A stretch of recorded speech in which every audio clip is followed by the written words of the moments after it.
remember going to the first All In back in 2018, which kind of sums up how important that event was. Even though I'm all the way over here in the United Kingdom, we got on a plane, we went to Chicago, because we wanted to be a part of history. And my word, if only we had known what was going to happen over the next 5 years, to the point we're about to get All In the sequel, and it's in Wembley Stadium in front of 80,000 people.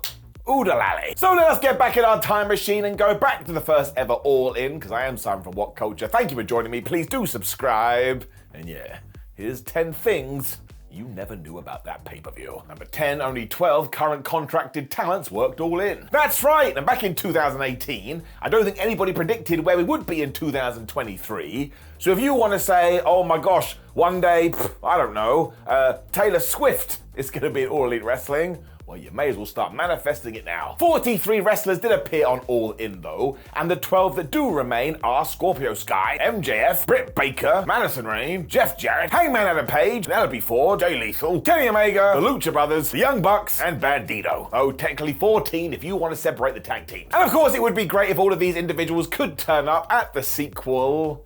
That's just not how wrestling works, sadly. But I still think it's badass they're still there. Number 9, Adam Cole couldn't attend. Because of course he couldn't. In 2018, he was contracted to WWE. Now oddly, this wasn't because Adam Cole wanted to pop up and perform on this show or anything like that, but of course Britt Baker was in that women's four-way. Britt Baker is going out with Adam Cole, so it stands to reason they would want to do a couple thing and support each other. Baker did confirm this recently in a 2023 tweet when she also said, isn't it funny, how Adam obviously was never going to be at that show, but now is about to headline the damn thing. And look, do not forget, like 6 months ago or whatever, it felt like Adam Cole may have to retire. This is the best turnaround ever. And look, in no world should this have happened, because if Cole had even gone and sat in the audience, somebody would have put him on camera and all hell would have broken loose. I don't know about you, but we get enough of that in the day today. Let's hope for some peace. Number 8, MJF's remarkable rise. So who was the first guy out the entrance tunnel at All In?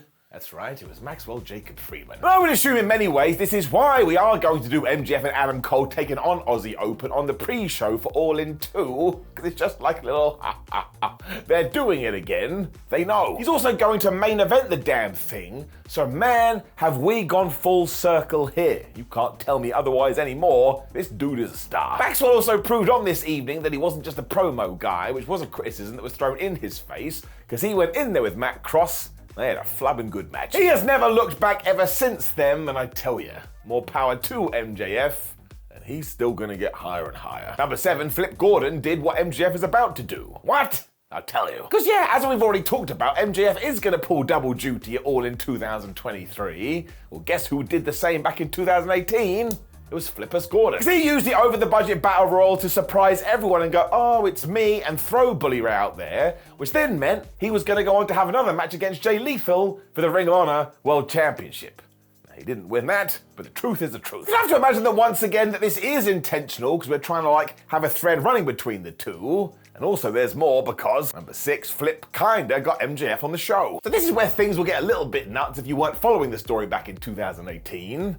But yeah, WrestlePro in New Jersey did indeed have the match of Brandy Rhodes teaming up with Flip Gordon to take on Madison Rayne and MJF, and whoever were the victors here would be bestowed upon the honor of being booked on the All In show. Brandy then very sadly got injured, which meant the business bear took her place. This is absolutely wild. And of course, if you were following BTE, you knew that Cody Rhodes hated Flip Gordon, so everybody was like, well, I bet the bear is Cody. It just made sense. This bear did just bail halfway through the match though, which was when Brandy Rhodes went, haha, I'm not actually injured, and she smashed MJF right in the balls, but the ref saw that, so they got disqualified, which means Maxwell did win. That's how he got to the pay-per-view.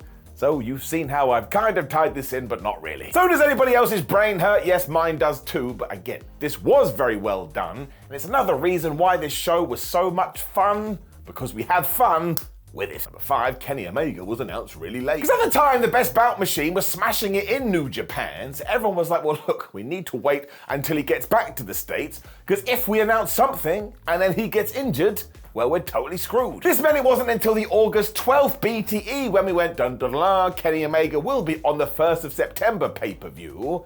And everybody started going, well, who the hell is he going to fight? Now, you will know more when you see this video, because I'm not the future version of Simon Miller, but this version is actually going through the same thing right now, because Dynamite is going down in but a few hours. We are 10 days away from the UK version, and yeah, we still don't know who Kenneth is facing. So once again, I don't think these things are coincidental. I think it's a little pat on the back for nerds like me. I feel appreciated. Number 4, only one All In 2018 match would be an AEW versus AEW match in 2023. Did that make sense? No, I don't think it did. Let me summarize though. When we did find out that it was going to be Kenny Omega versus Penta at All In 2018, everybody lost their damn mind, including Omega on YouTube, who was like, I don't want to fight that hardcore guy from TNA. He's gonna kill me. The reason he did react like this is because it was a massive dream match. Like, if you were into under-the-radar wrestlers, knowing you were gonna get this on a massive show, well, it made you feel warm and fuzzy in your tum-tum. The thing is, if Tony Khan decides to do this again in 2023 at Wembley, people just shrug their shoulders and be like, well, that doesn't excite me anymore. I've seen the dream match. Give me something else. I think this is absolutely badass though, because it just shows how far we've come and how many of these, oh my gosh, I can't believe we're going to get that fight, we've had since 2018. I mean, that is a positive, people, and it just goes to show, as wrestling fans, we are really spoiled. Number 3, the very first All In theme. In May 2018, as the Young Bucks and Cody Rhodes and Kenny Omega and everybody else started teasing All In, there was this one piece of music that would always play, and if you could believe it, do you know who wrote and performed that? That's right, it was the Young Bucks' dad, Papa Buck. I love it. It was a family affair. It also kind of tied into what AEW was going to be when it launched a year on from this, because everybody got a job. I remember seeing on that there internet people criticizing that. No way, it's nice. For whatever reason though, come closer to the day and the day itself, all of a sudden Downstate had the official theme for All In. Well, this does make sense, because that band saw their niche in the wrestling market, and obviously they've done stuff with The Miz, Dolph Ziggler, Cody Rhodes, Britt Baker. I mean, they have totally smashed it. Now, it did get a little bit funny, because this was played all the time, to the point you were like, stop it, stop it. But all wrestling promotions do this. I mean, why do you think Flo Rida is a wrestling meme?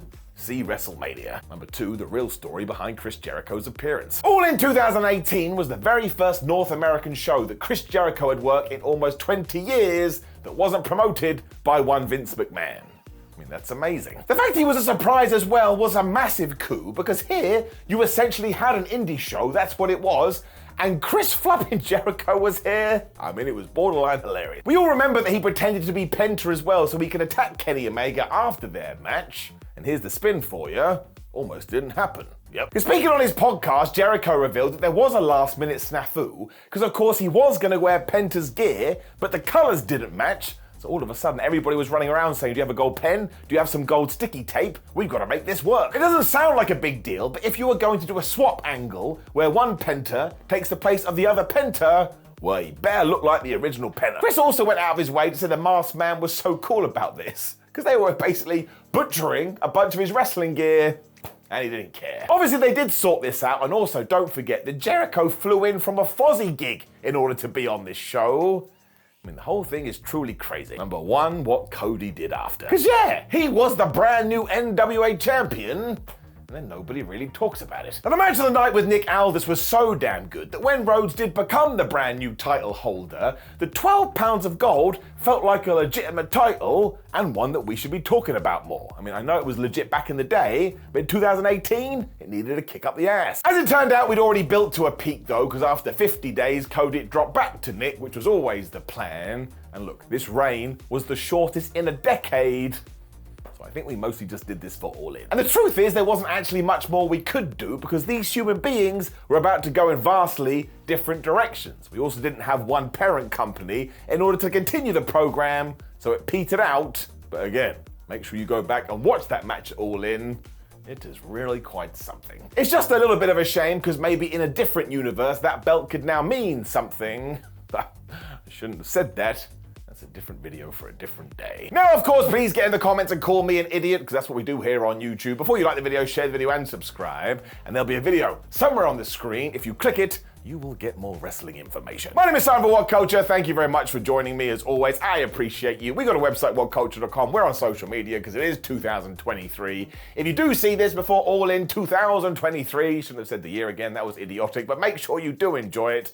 Wrestling there is entertain us. I will see you soon, and maybe outside flubbing Wembley Arena.